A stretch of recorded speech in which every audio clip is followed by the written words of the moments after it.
Hola a todos, bienvenidos al canal, bienvenidos a esta primera entrega de este curso de análisis sísmico estático no lineal de tipo pushover. Primero que nada, lo que quiero hacer es disculparme por la larga ausencia que he tenido. La verdad es que he estado bastante ocupado y no he tenido tiempo para grabar video. Y esta vez no les prometo constancia, pero sí les prometo que les voy a dar mi mejor esfuerzo. Este curso lo que voy a hacer es empezarlo y lo voy a terminar. Básicamente el curso está completo, pero es una parte de un curso más completo y largo de análisis no lineal en general. Este es solo análisis sísmico no lineal de tipo estático. El curso completo va a estar disponible un poco más adelante. Sin embargo, este curso es bastante extenso. Voy a cubrir muchos temas sobre la unidad de análisis estático no lineal sísmico. Bueno, y algunos puntos que me gustaría tocar. Por ejemplo, hay muchos cursos que todavía están incompletos, pues mucha gente me ha pedido que los continúe. Sin embargo, no puedo continuarlos todos al mismo tiempo. Por ejemplo, tenemos el curso de acero, que lo he querido continuar, pero no he tenido tiempo para continuarlo. Así tenemos un curso de análisis estructural avanzado, entonces no sé en qué orden vamos a ir retomando eso poco a poco, pero la idea es que lo vayamos haciendo. Como les digo, no sé qué tan constante va a ser o qué tan rápido lo voy a hacer, pero sí sé que lo voy a estar haciendo. Ahora tengo un poco más de tiempo para cubrir estos temas, he dejado algunas cosas a un lado para dar prioridad a mi canal y retomarlo nuevamente. Y entonces quiero empezar con bastante fuerza, y en este caso este curso para mí es bastante importante. Sé que a muchos de ustedes les va a interesar, les va a gustar, van a aprender un montón. Entonces, bueno, sin más dilación, vamos a empezar. ¿Qué es el contenido que vamos a estar cubriendo en este curso? Vamos a estar cubriendo lo que sería una introducción al análisis no lineal. Entonces, en esta introducción vamos a cubrir la diferencia entre lo que es el análisis elástico versus inelástico. Vamos a estar cubriendo lo que son los modelos constitutivos o relaciones constitutivas de fuerza de desplazamiento, los tipos de modelos inelásticos, o sea, cómo modelamos la inelasticidad una vez que tenemos esa relación constitutiva de fuerza de desplazamiento o momento rotación o momento curvatura, por ejemplo. Ok, una vez que tenemos esas relaciones constitutivas, hemos elegido un modelo para asignar esa relación constitutiva, entonces ahora tenemos que buscar cómo solucionar ese problema no lineal. Entonces lo que vamos a hacer es que vamos a cubrir la solución no lineal, vamos a tener teoría y ejemplo. Esto es bastante importante y para mí esto es como que casi que la médula final del curso. La primera unidad tiene bastante importancia para poder comprender qué es lo que va a pasar más adelante y cómo vamos a resolver estos problemas. Luego vamos a ver análisis sísmico modal espectral. Esto va a ser un repaso teórico y algún ejemplo, porque lo que voy a hacer es tomar un par de marcos, trabajarlos con análisis modal espectral, obtener todos los datos que me interesa extraer de ellos para luego poder hacer un análisis estático no lineal de tipo pushover. Entonces, inicialmente, no planeaba cubrir esta parte porque se supone que ya la conocían, pero creo que es de vital importancia repasarlo y tenerlo muy claro antes de continuar, así que decidí cubrirlo. Luego vamos a estar viendo lo que sería análisis estático no lineal, pushover. Ya vamos a entrar meramente al análisis pushover. Vamos a empezar con la suposición de iguales desplazamientos. Vamos a ver que eso más adelante, pero algo muy interesante. Vamos a hacer ejemplos. Luego vamos a ver lo que sería análisis estático no lineal pushover, cómo se prescribe, por ejemplo, en AC41, FEMA 356 y ATC40. Vamos a estar cubriendo dos métodos esenciales, que son el método de la linealización equivalente, vamos a hacer ejemplos con ellos, y luego el método de la modificación del desplazamiento, básicamente unos coeficientes de modificación que van a modificar el desplazamiento elástico para convertirlo en un desplazamiento inelástico. Y bueno, finalmente vamos a cubrir lo que sería una introducción al análisis basado en desempeño. Ok, entonces, unas cosas que me gustaría que tengan claras del curso, qué esperar de este curso, qué no esperar. Primero que nada, este curso no está basado en ningún programa de computadora en específico. Esto no es un curso de cómo hacerlo en ETABS, de cómo hacerlo en SAP o cómo hacerlo en un programa X. No, ustedes con este curso, y esto es muy importante, van a poder tener los conocimientos teóricos y fundamentales para poderlo trabajar en cualquier programa y van a ver cómo lo vamos a realizar. Evidentemente vamos a tener que utilizar programas de computadora, vamos a hacer unos ejercicios bastante interesantes de cómo realizar un análisis no lineal a través de una serie de análisis lineales, sin necesidad de, por ejemplo, utilizar ETABS o SAP o cualquiera de esos programas que necesiten una licencia. Podemos utilizar cualquier programa elástico y aproximar la respuesta no lineal a través de una serie de análisis lineales, que es como realmente esos programas como ETABS, SAP, Perform 3D están trabajando, digamos, por detrás, haciendo una serie de análisis lineales de paso en paso, y lo vamos a hacer de esa manera. sin necesidad de tener esos programas. Luego vamos a tener nuestras respuestas y lo vamos a comparar con esos programas comerciales y vamos a ver que realmente estamos obteniendo las respuestas correctas. O sea que con este curso ustedes van a ser capaces de realizar análisis estático no lineal sin necesidad de un programa específico de computadora, como les digo. O sea, ustedes van a tener los conocimientos necesarios y van a tener mucho más conocimiento que cualquier persona que simplemente tome un curso de esto utilizando SAP 2000 o ETABS o Perform 3D o cualquier otro programa de computadora. Eso es lo más importante y es lo que me gustaría que aprecien de este curso realmente. Hay mucho trabajo detrás de él. Y bueno, regresando un poco a lo que les dije, que mi estrategia acá no es enseñarles a utilizar una caja negra donde simplemente ustedes metan datos y el análisis se realice, sino que ustedes entiendan qué es lo que está sucediendo detrás de ese análisis. Y creo que muy pocos cursos hacen eso. Incluso a nivel de maestría o lo que sea, porque yo he visto cursos de ese tipo y sé cómo se cubren. Y la verdad, la metodología con la que lo vamos a cubrir es mucho más profunda que eso. Y también mucho más útil, porque lo vamos a hacer de manera práctica y realista y de forma como lo haríamos o lo utilizaríamos para diseño estructural en general. Entonces, bueno, habiendo analizado el contenido que vamos a estar cubriendo, pues resta decir que vamos a cubrir esto en un número de clases. Evidentemente, esto no se puede cubrir en una sola clase. Van a ser unas 7 o 8, probablemente 10 clases, no estoy seguro que tanto se vaya a extender, pero sí alrededor máximo 10 clases vamos a tener. Entonces, ahora vamos a iniciar con la clase 1. Entonces, la clase 1 básicamente es la introducción, la parte introductoria sobre el análisis elástico e inelástico y básicamente lo que quiero cubrir es el análisis inelástico. Pero para poder comprender lo que sería el análisis inelástico, primero tengo que comprender lo que es el análisis elástico y algunos puntos semánticos que son muy importantes. Lo que sería elástico versus inelástico, lineal, no lineal, vamos a ver, hay cierta diferencia en esas palabras y ciertas cosas un poco, digamos, confusas en cuanto a la utilización de esos términos. Pero bueno, como introducción, ¿de qué se trata el análisis estructural? El análisis estructural se trata de determinar la respuesta de un sistema ante acciones impuestas, o sea, ante acciones externas. Para ello se utiliza la relación que existe entre fuerzas aplicadas y desplazamientos resultantes o viceversa. Entonces, básicamente, el análisis estructural es, nosotros tenemos un set de fuerzas externas, un set de fuerzas aplicadas, como pueden ver en este modelo de computadora, y bajo ese set de fuerzas aplicadas que tenemos acá vamos a tener una respuesta de la estructura en general y de cada uno de estos elementos estructurales. Entonces, como cada uno de estos elementos estructurales tiene asignada una relación que llamamos relación constitutiva, que es la relación que existe entre fuerza y desplazamiento, o sea que decimos que las fuerzas son directamente proporcionales a los desplazamientos y son proporcionales a través de quién, son proporcionales a través de K. ¿Y quién es K? K es la matriz de rigidez. Entonces este es un vector de fuerza y este vector de fuerza es directamente proporcional a este vector de desplazamiento a través de una matriz de rigidez K.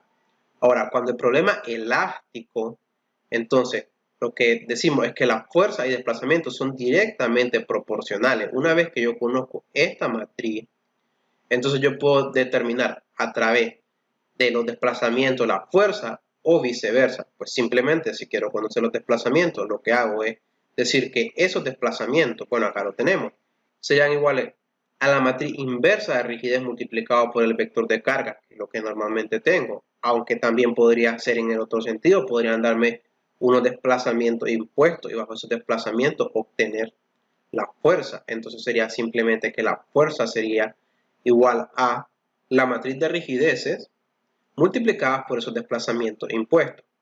Pero bueno, en todo este problema, la relación en cada uno de los elementos, y aquí esto es algo muy importante, en este sistema estructural tenemos el sistema en general, pero además del sistema en general tenemos elementos específicos como estos, ¿no? Tenemos este elemento, miembro y todos estos miembros que están acá. Luego estos miembros tienen componentes estructurales, pero vamos a quedarnos a nivel de, por ahora, de elementos. Entonces tenemos todos estos elementos. Cada uno de estos elementos guarda una relación lineal también si el análisis es lineal.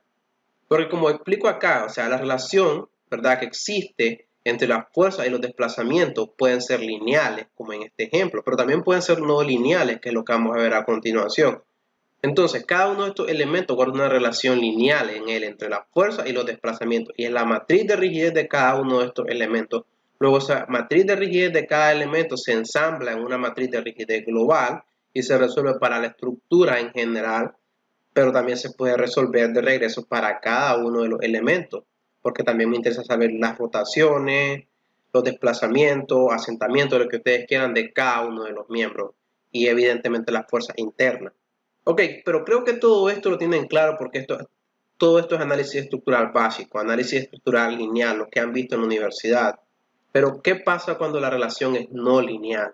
Porque si somos realistas, debemos de reconocer que el modelo anterior puede poseer relaciones no lineales de fuerza de desplazamiento si al mismo se le impone fuerza lo suficientemente grande. Y aquí me voy a adelantar un poco, pero creo que todos recuerdan que sucede cuando tenía aquel test de resistencia de materiales, que era como una especie de cupón de acero, ¿no? O algún material en específico. Lo agarraba acá, ¿no? Y lo empezaba a desplazar aplicándole fuerza. Y lo que se realizaba, o lo que se iba generando en la computadora, que iba monitoreando el desplazamiento entre dos puntos de este cupón de acero, era primero una parte lineal cuando los desplazamientos no eran lo suficientemente grandes, pero luego cuando los desplazamientos iban creciendo, esta relación se volvía no lineal. Entonces, el problema anterior o la forma de proceder que hemos estado siempre utilizando es basado en la suposición de que estamos acá en esta parte lineal.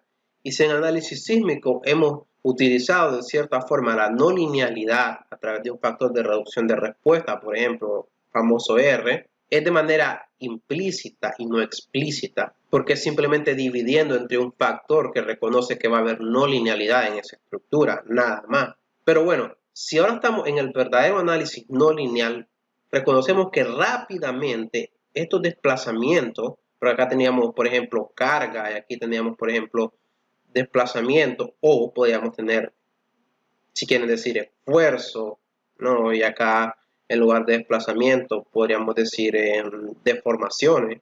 Entonces, lo que sucede es que rápidamente esto se volvía no lineal, ya por acá. Entonces, lo que sucede es que la estructura tiene una gran vida luego de la parte lineal, o sea, puede comportarse no linealmente por mucho tiempo, por lo cual sería un gran desperdicio simplemente utilizar la parte lineal. Entonces tenemos que utilizar la parte no lineal y sobre todo en análisis sísmico, donde sabemos que las fuerzas de los sismos son tan grandes que diseñarlos para que permanezca lineal, elástica durante todo el tiempo, pues sería un desperdicio de recursos y es básicamente inviable. Ahora, lo importante de esta discusión también es este punto, como les digo, semántico, de lo que es lineal elástico y no lineal inelástico. Porque que algo sea no lineal no necesariamente significa que es inelástico. Inelástico no es lo mismo que no lineal. Acá les pongo un ejemplo básico.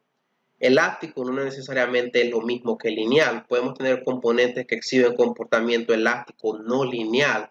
Por ejemplo, el concreto. O sea, ¿qué es lo que les trato de decir? Todos recuerdan que el concreto es algo así. O sea, su curva de esfuerzo, de formaciones, no sé si lo recuerdan, en el concreto es desde el inicio no lineal. Bueno, rápidamente se vuelve inelástico, pero el punto es de que desde el inicio es no lineal y lo que hacemos es utilizar una metodología en la que calculamos una pendiente secante para decir que parte de la curva del concreto es elástica y que parte es inelástica. Pero ahí está la diferencia entre elástico, inelástico y lineal y no lineal. Esto es, en este punto es no lineal, pero es elástico, por ejemplo, porque si no lo hemos cargado lo suficiente, se va a descargar de regreso hasta el mismo punto, hasta el punto de inicio. O sea, va a acumular cero desplazamiento residual y eso es comportamiento elástico sobre una curva no lineal. Pero nosotros estamos interesados en comportamiento no lineal inelástico porque el comportamiento inelástico es siempre no lineal, pero no estamos interesados en comportamiento elástico no lineal, es no lineal inelástico. Entonces, espero que esto les deje bastante claro al respecto.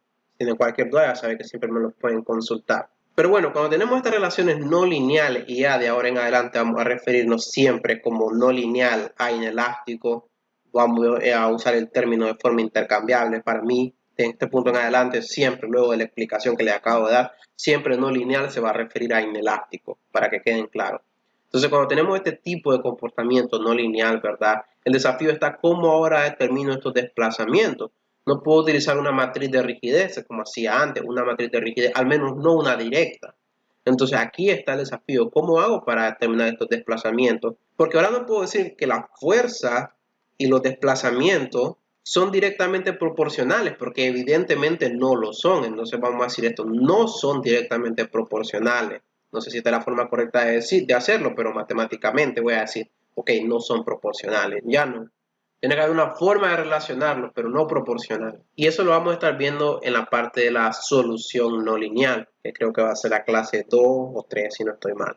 Ok, entonces, la respuesta elástica. Ok, antes de entender la respuesta inelástica, primero vamos a entender la respuesta elástica o a repasar la respuesta elástica. Entonces, para poder comprender cuál es la diferencia entre elástico e inelástico, entonces, como les digo, es necesario repasar la respuesta elástica. Entonces, vamos a tomar un elemento simple, ¿verdad? Sin ninguna carga.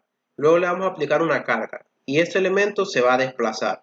Y como ya les expliqué, hay una relación entre esa fuerza y ese desplazamiento. Y la relación es esta matriz de rigidez que tenemos acá. Es quien tiene la pendiente entre esta fuerza y estos desplazamientos. Ok. Entonces, una vez aplicada esta carga, como les digo, se va a desplazar. Entonces, esta matriz de rigidez es directamente proporcional al área, al módulo de elasticidad, si lo que tenemos es una fuerza axial, e inversamente proporcional a la longitud. Pero es una función de todos estos parámetros que están acá, el área, la longitud y el módulo de elasticidad. Y como es una función de estos parámetros, es evidentemente una función de la geometría del material, o sea, del área y la longitud. Si el área crece, la matriz de rigidez aumenta, o la rigidez aumenta. Si la longitud crece, por ejemplo, entonces la rigidez decrece. Si el módulo de elasticidad crece, entonces la rigidez aumenta. Creo que eso es bastante evidente. Todos recuerdan que la relación, para darle un poco de spoiler, o solo un pequeño repaso, AE entre L, este término aparece en la matriz de rigidez de un elemento axial. Entonces, como les digo, es directamente proporcional al área, directamente proporcional al módulo de elasticidad e inversamente proporcional a la longitud. Luego ahí construyen la matriz de rigidez que contiene 4 elementos que tienen que ver con A, E y L. Todos han hecho eso antes, ¿no? Entonces, básicamente es que tienen estas fuerzas, ¿no? Entonces dicen que es igual a esa matriz de rigidez que posee estos términos. Y bueno, ahí tienen un vector de desplazamiento que es desconocido normalmente y pues ya saben cómo resuelven para obtener los desplazamientos y a través luego de los desplazamientos obtienen la fuerza. O pueden hacerlo directamente, como les digo, si tienen los desplazamientos pueden obtener la fuerza. Tal vez si estoy siendo muy redundante, espero no serlo tanto, pero quiero que quede bastante claro esta parte de repaso. Ok, entonces en un miembro a flexión, o sea, ahora ya no tenemos un miembro axial, tenemos un miembro a flexión. Entonces, no tenemos ninguna carga o momento aplicado, pero luego venimos y aplicamos un momento. Entonces, este elemento va a rotar. Y nuevamente, como les explico, la relación que existe entre el momento y la rotación va a ser la matriz de rigidez. La matriz de rigidez es una función de la geometría y del material, como les acabo de explicar. En este caso interviene un término más, el momento de inercia. Como estamos hablando de flexión, tenemos que ver al momento de inercia. Como el momento de inercia, la extensión aumenta, la rigidez aumenta. Si la longitud aumenta, evidentemente la rigidez disminuye. Si el módulo de elasticidad aumenta, entonces la rigidez aumenta. De forma simplificada, podemos decir de que básicamente es una función de 4e y entre n. Todos recuerdan eso, para este caso tan simple como vemos acá. Y creo que tiene bastante sentido pensar que si la longitud aumenta, pues evidentemente la rigidez va a disminuir y por ende las fuerzas van a disminuir porque requieren menos fuerza para hacerlo rotar. Entre más largo es más sencillo rotarlo. Ahora también podemos tener casos de desplazamiento en flexión, pero como este tipo, digamos, una especie de asentamiento. Entonces, en ese caso, pues, tenemos el mismo juego, la diferencia es que tenemos fuerza, desplazamiento. Entonces, esta matriz es una función de la inercia, la longitud y el módulo de elasticidad. En el caso de un asentamiento, como este que pueden ver acá, que tienen este elemento, y pues es desplazado o asentado a cierta distancia delta, y bajo ese asentamiento lo que vamos a tener son momentos que se generan dentro de esta sección, es un caso de flexión también. Creo que todos tenemos clara esta parte, ¿no? Entonces, bueno, ahora lo vamos a considerar desde un punto de vista más generalizado. Entonces, un punto de vista más generalizado sería de un punto de vista de, por ejemplo, esfuerzo y deformaciones y trabajo y energía. Entonces, solo vamos a recordar un poco de teoría de elasticidad, porque todo esto se basa primero en teoría de elasticidad. Ok, entonces viéndolo desde ese punto de vista, mientras cargamos un perfil, lo que estamos haciendo es que estamos ejerciendo un trabajo. O sea, si este perfil es desplazado a cierta distancia delta, entonces estamos generando, mientras el perfil se va desplazando, se va generando trabajo. Entonces ese trabajo se almacena dentro del mismo en forma de energía de deformación. Y el trabajo que realizamos va a ser el integral entre 0 y delta de la fuerza por un diferencial de este desplazamiento que está acá. Entonces ya resuelto el integral, es la ecuación que todos conocemos, un medio de la fuerza por el desplazamiento, y eso es el trabajo externo realizado.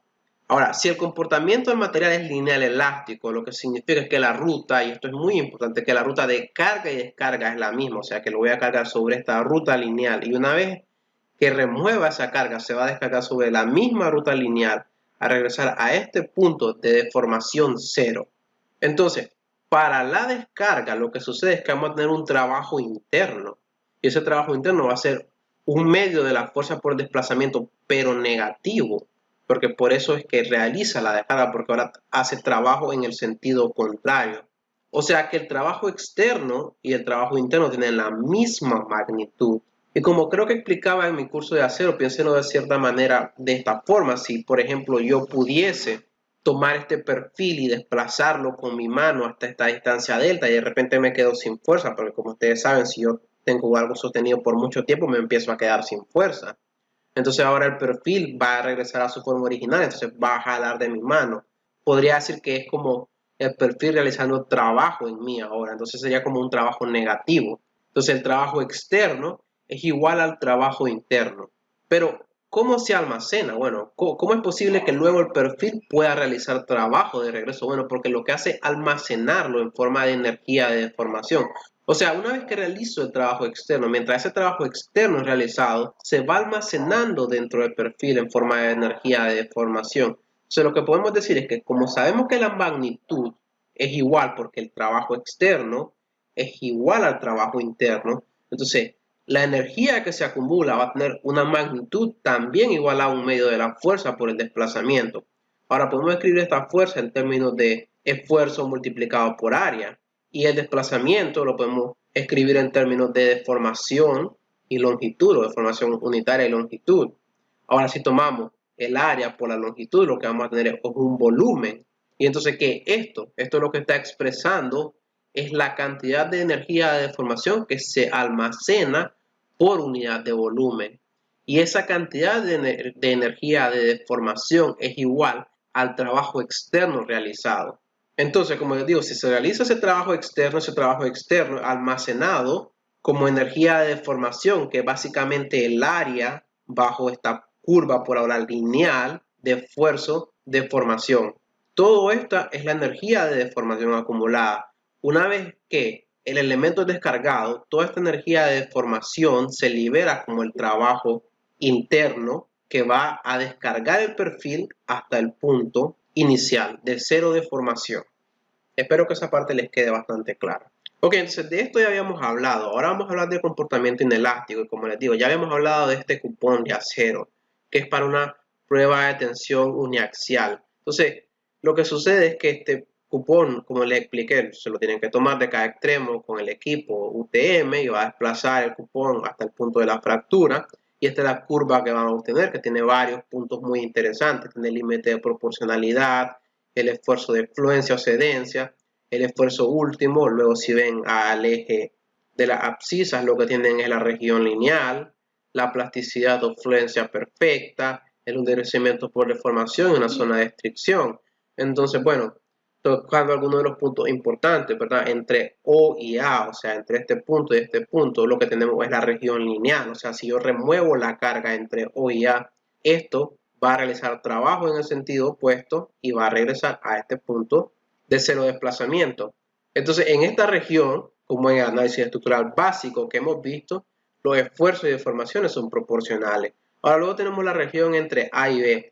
Es el punto donde inicia la cedencia. Entonces, en este punto ya no hay proporcionalidad, pero el material no ha cedido por completo. Como pueden ver, empieza a ceder. Entonces, si yo tuviese, digamos, un zoom aquí en este punto, entonces lo que vería sería algo así.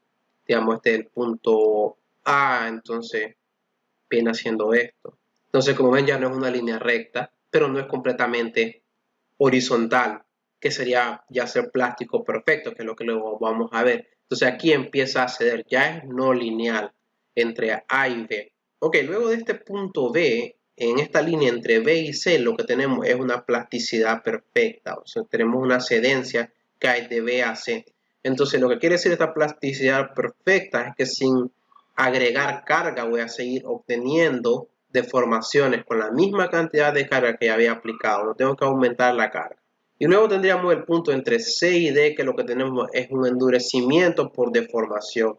Entonces, ¿qué es lo que sucede? Bueno, esto es una estructura cristalina, digamos. El acero, por ejemplo, es una estructura cristalina. Entonces, primero una dislocación de las moléculas de la estructura, luego en esta parte, como le ven, ya está dislocada completamente, por eso puede ceder.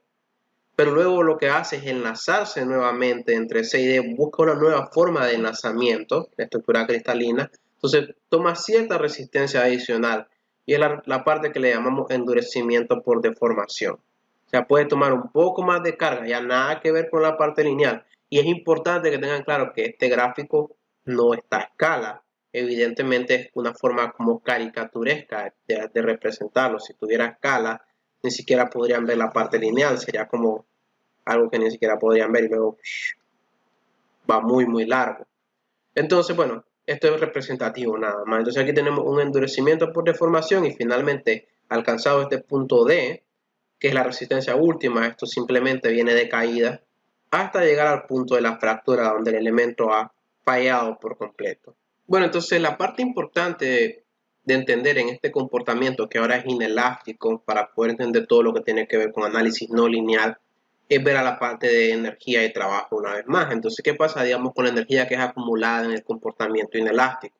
Entonces, lo que pasa es lo siguiente, y es que la energía total acumulada dentro del elemento se va a dividir en dos energías, en energía elástica y en energía plástica o inelástica, y solo una de las dos se puede recuperar, que va a ser la energía elástica.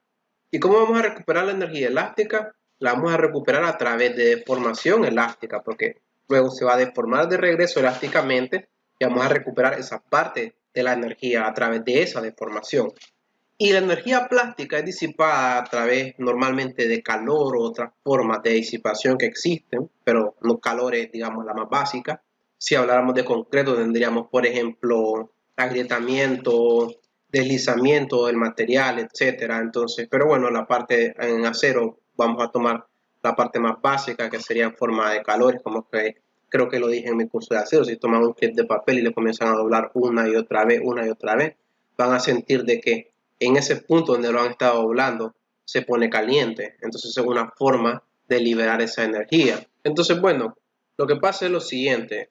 Si llegamos a un nivel de desplazamiento, como acá en este punto, hemos aplicado suficiente carga para hacer que esto ceda o empiece a fluir y llegamos hasta acá. Entonces, una vez que se descarga, es importante que vean lo siguiente. Se va a descargar con una pendiente igual que la parte elástica, pero ya no va a regresar, y por el mismo hecho de que se descarga con la misma pendiente, no va a regresar hasta un desplazamiento igual a cero como antes, sino que vamos a tener un desplazamiento ya residual, que sería un desplazamiento plástico. Entonces esta parte, o sea, no es como que yo estoy aquí, entonces el desplazamiento que voy a tener va a ser acá, como en la parte elástica, completamente debajo del punto al cual he aplicado la carga. No, o sea, voy a descargar con una pendiente, como les digo, igual a la parte elástica. O sea que esta parte sí es recuperable. Esta parte que está debajo de esta línea de descarga es la deformación elástica que sí puedo recuperar. Porque como les digo, la única deformación que me va a quedar es esta deformación plástica que está acá o deformación residual.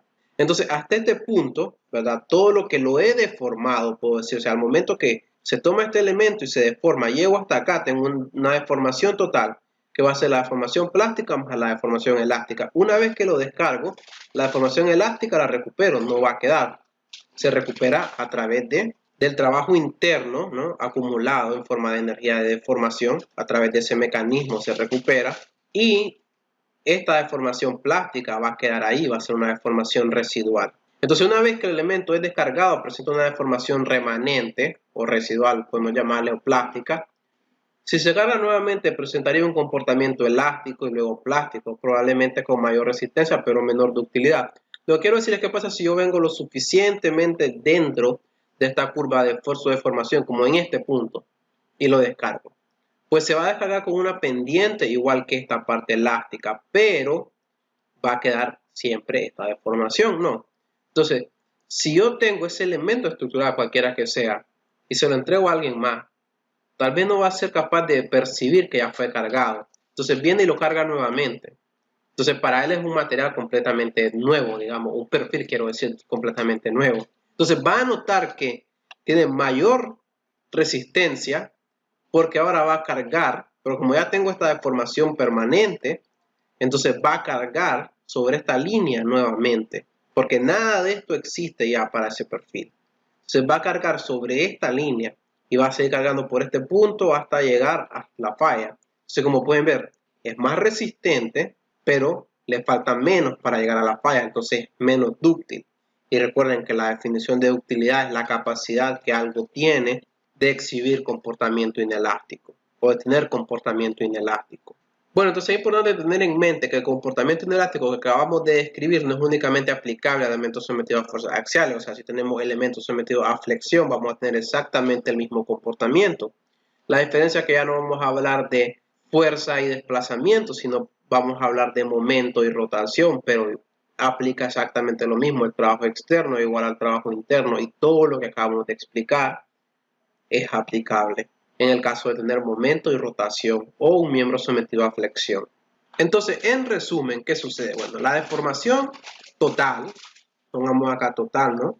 Va a ser igual a la deformación elástica más la deformación plástica. La deformación elástica la podemos calcular con el esfuerzo entre el módulo de elasticidad de la ley básica, ¿no? De Hooke, que dice de que el esfuerzo es igual a el módulo de elasticidad multiplicado por la deformación. En este caso, esta deformación es la deformación elástica. Por lo tanto, la deformación plástica va a ser igual a la deformación total, esta deformación que está acá, vamos a poner el total acá, menos la deformación elástica, que es esto que está acá. Y si queremos obtener el esfuerzo en cualquier punto, pues vamos a decir, pues si ven, es la misma ecuación que tengo acá, donde esto que está acá, esta deformación elástica, va a ser igual a la deformación total menos la deformación plástica. Pero esto no es tan directo como creen, porque esta deformación que está acá no es fácil de obtener, porque si ven, estamos en una parte no lineal. O sea, si esa deformación, por ejemplo, existe acá, no es fácil determinar esa deformación. Porque les digo que obtienen esta deformación a partir del desplazamiento, pero el desplazamiento no lo tienen. Y aunque lo tengamos, lo que sucede es que este desplazamiento va a venir sobre una curva no lineal. Esta curva no lineal necesitaría tener su relación no lineal, o sea, una función de ella. Entonces no es como simplemente puedo venir y aplicar directamente la ley de Hooke, porque no va de este punto al otro punto sobre una línea recta, sino que va sobre una curva no lineal. Entonces este esfuerzo no es directo y sencillo de conseguir. Entonces en este caso tenemos un problema porque depende del esfuerzo de la deformación, pero no tengo la deformación porque no tengo el esfuerzo, y el esfuerzo depende de una función no lineal. Entonces, ¿cómo resolvemos este problema? Ok, entonces para solucionar este problema lo que vamos a hacer es que vamos a estudiar a la solución no lineal, como había mencionado en la parte del contenido. Adicionalmente a eso vamos a estudiar algunos modelos simplificados o relaciones constitutivas simplificadas para volver este problema aún más sencillo y fácil de abordar. Entonces, bueno, lo que vamos a hacer es que vamos a parar por acá porque creo que ha sido bastante y no quiero volver la clase demasiado extensa y demasiado cansada. Entonces, en la clase que viene lo que vamos a hacer es que vamos a estudiar esas relaciones constitutivas o relaciones FD, como algunas personas les llaman. Adicionalmente a eso, vamos a estar estudiando los modelos no lineales, o sea, la forma en la que vamos a modelar la plasticidad y asignarla a nuestros modelos estructurales. Va a ser una clase muy interesante, así que espero que no se la pierdan. Eso sería todo por la clase de hoy. Si les gustó el video, le pueden dar like, se pueden suscribir a mi canal, eso me va a ser de mucha ayuda. Compartan este video, por favor. Si tienen cualquier duda, me la pueden dejar en la caja de comentarios. Ya saben que siempre estoy abierto a contestar preguntas. Y como les digo, eso sería todo por la clase de hoy. Chao.